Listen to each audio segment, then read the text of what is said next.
ഒരു വഖഫ് ഭൂമി, പിന്നെ ഇപ്പൊ കോഴിക്കോട്ട് കണ്ണംപറമ്പ് ശ്മശാനം 10-16 ഏക്കറിന്റെ മേലെ ഉണ്ട്. ഒരു പരാതി കൊടുക്കുക, ഇത് സർക്കാർ ഭൂമി കയ്യേറി ശ്മശാനമാക്കിയതാണെന്ന് കൊടുത്ത നിമിഷം തൊട്ട് അത് തർക്കഭൂമി ആയി കഴിഞ്ഞാൽ കോഴിക്കോട്ട് നഗരത്തിലെ മുസ്ലിങ്ങളെ എവിടെ കൊണ്ടുപോയി മറവ് ചെയ്യും? അല്ല, ആ സാഹചര്യം ഇപ്പോൾ നിലവിലില്ല. പുതിയ വിധി വെച്ചുകൊണ്ട് ഞാൻ അങ്ങനെയൊക്കെ ആശങ്കകളിലേക്ക് ആദ്യം വരും. ശരി ശരി, സുപ്രീം കോടതി റദ്ദ് ചെയ്തത് വലിയൊരു കാര്യമാണ്. ശരി ശരി ശരി, ആശങ്ക മാത്രം കേൾപ്പിച്ചിട്ട് ആശ്വാസം പറയാൻ സമ്മതിക്കാഞ്ഞാൽ അത് മോശമല്ലേ? അതുകൊണ്ടായി പറഞ്ഞത് അതിൽ ആശ്വാസകരമായ ഒരു പാർട്ടി ഞാൻ പറഞ്ഞത് വലിയൊരു ഭീതിയിൽ നിന്ന് ഞങ്ങൾ രക്ഷപ്പെട്ടിട്ടുണ്ട്. ശരി, അതാണ് ഞാൻ ഈ പറഞ്ഞത്.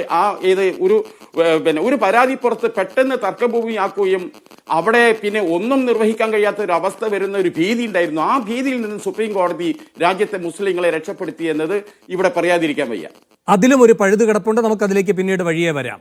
ശ്രീ കെ അനിൽകുമാർ, ഇവിടെ ഒന്നാമതായി ഷാഫി ചാലിയം ചൂണ്ടിക്കാട്ടിയ കാര്യം ഈ 5 വർഷം ഇസ്ലാം മതം അനുഷ്ഠിച്ചു എന്നതിൻ്റെ ഒരു ഭേദഗതി ഇപ്പോൾ കൊണ്ടുവന്നിട്ടുണ്ടല്ലോ, അത് സ്റ്റേ ചെയ്തിരിക്കുന്നു. പക്ഷേ ഈ പറയുന്ന വിശ്വാസം തെളിയിക്കണം എന്ന് പറയുന്ന സംവിധാനം അങ്ങനെ തന്നെ സുപ്രീം കോടതി നിലനിർത്തിയിരിക്കുകയല്ലേ?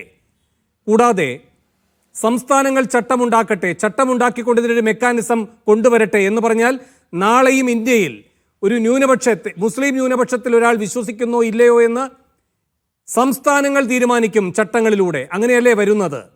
ഇപ്പോൾ തന്നെ രാജ്യത്ത് ഭൂരിപക്ഷം സംസ്ഥാനങ്ങൾ നേരിട്ടും ഏറിയ കൂറും ബാക്കി വരുന്ന സംസ്ഥാനങ്ങളിൽ വലിയൊരു വിഭാഗം സഖ്യകക്ഷിയായും പിന്നെ കേന്ദ്രഭരണ പ്രദേശങ്ങളിൽ സമ്പൂർണ്ണ അധികാരത്തോടെയും BJP ആണ് വാഴുന്നത്.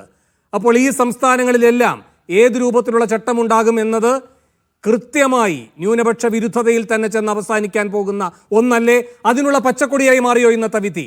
ആദ്യത്തെ ശങ്ക ശ്രീ കെ അനിൽകുമാർ. വഖഫ് നിയമം തന്നെ നമ്മുടെ രാജ്യത്തിനകത്ത് യഥാർത്ഥ പ്രശ്നങ്ങളിൽ നിന്ന് ശ്രദ്ധ തിരിക്കാൻ വേണ്ടി BJP ഇപ്പോൾ കൊണ്ടുവന്നിട്ടുള്ളതാണ്.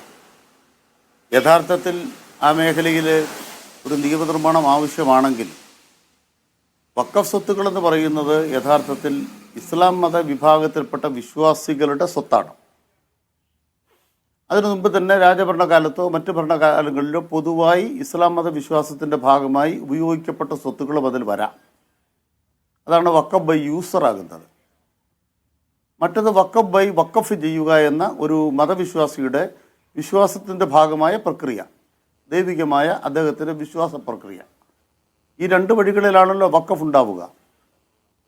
അപ്പോൾ നമ്മുടെ രാജ്യത്തിന് സ്വാതന്ത്ര്യം കിട്ടിയ ശേഷം, സ്വാതന്ത്ര്യം കിട്ടിയ കാലഘട്ടത്തിൽ വഖഫ് ബൈ യൂസറായിരുന്ന ഏതെങ്കിലും ഭൂമി ഉണ്ടെങ്കിൽ അത് വഖഫ് ബൈ യൂസറായി തുടരുക എന്നുള്ളത് ഒരു സ്വതന്ത്ര ജനാധിപത്യ മതനിരപേക്ഷ രാജ്യത്ത് എല്ലാ മതവിശ്വാസികളും അവർ ഇസ്ലാം മതവിശ്വാസികളാണെങ്കിൽ അവർ അർഹിക്കുന്ന നീതിയാണ്.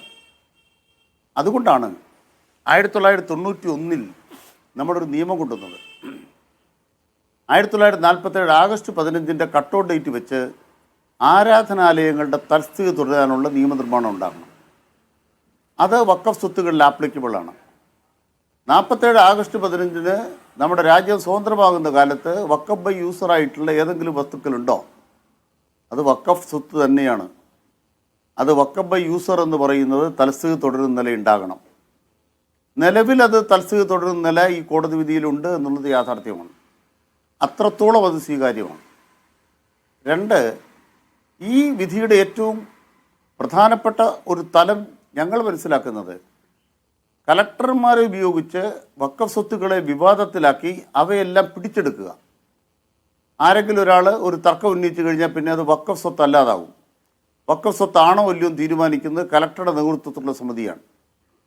അത് പരമാധികാരം കേന്ദ്രത്തിൻ്റെ കയ്യിലേക്ക് എത്തിച്ചേരുന്ന ഒരു ഏറ്റവും കാടൻ നിയമമാണ്. അതിൽ സുപ്രീം കോടതി ഇടപെട്ടിരിക്കുന്നു. ആ കലക്ടർമാരുടെ വിഷപ്പല്ല് പറിക്കുക, അല്ല കലക്ടർമാരെ ഉപയോഗിച്ചുകൊണ്ട് BJP ചെയ്യാൻ ഉദ്ദേശിച്ച വിഷപ്പല്ല് പറിക്കുക എന്നത് ഇന്നത്തെ കോടതി വിധിയുടെ സ്വീകാര്യമായൊരു ഭാഗമാണ്. അതോടെ എന്ത് സംഭവിച്ചു? നാളെ രാവിലെ മുതൽ നമ്മുടെ നാട്ടിൽ കലാപം ആരംഭിക്കാൻ തൽക്കാലം BJPക്ക് കഴിയില്ല.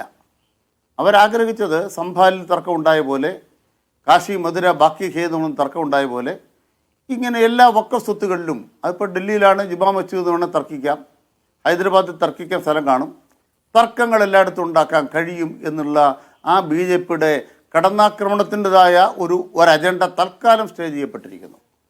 അപ്പോൾ ഈ വഖഫ് നിയമം വന്നതോടുകൂടി യഥാർത്ഥത്തിൽ BJP മുന്നോട്ട് വെച്ച കാര്യം ആദ്യഘട്ടത്തിൽ തന്നെ സുപ്രീം കോടതി ഇടപെട്ട് വിലക്കിയതൊരു ഭാഗം, 2 ഇപ്പോൾ ഒരു ഭാഗികമായ സ്റ്റേ വന്നിരിക്കുന്നത്, 3 സമ്പൂർണ്ണമായും എന്തിനീ നിയമം, ഇന്നത്തെ നിയമത്തിൻ്റെ വ്യവസ്ഥകളുടെ കുറവുകളെന്ത്, അത് മാറ്റേണ്ടി വരുമ്പോൾ ആ മാറ്റുന്നത് ആ ജനവിഭാഗത്തിന് ഗുണകരമായിട്ടാണോ?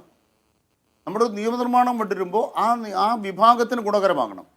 വഖഫ് സ്വത്തുക്കളെ സംരക്ഷിക്കാനുള്ള നിയമം ആ വഖഫ് സ്വത്തുക്കളെ സംരക്ഷിക്കണം എന്ന് ആഗ്രഹിക്കുന്നവർക്ക് വേണ്ടിയുള്ള നിയമമായി മാറണം.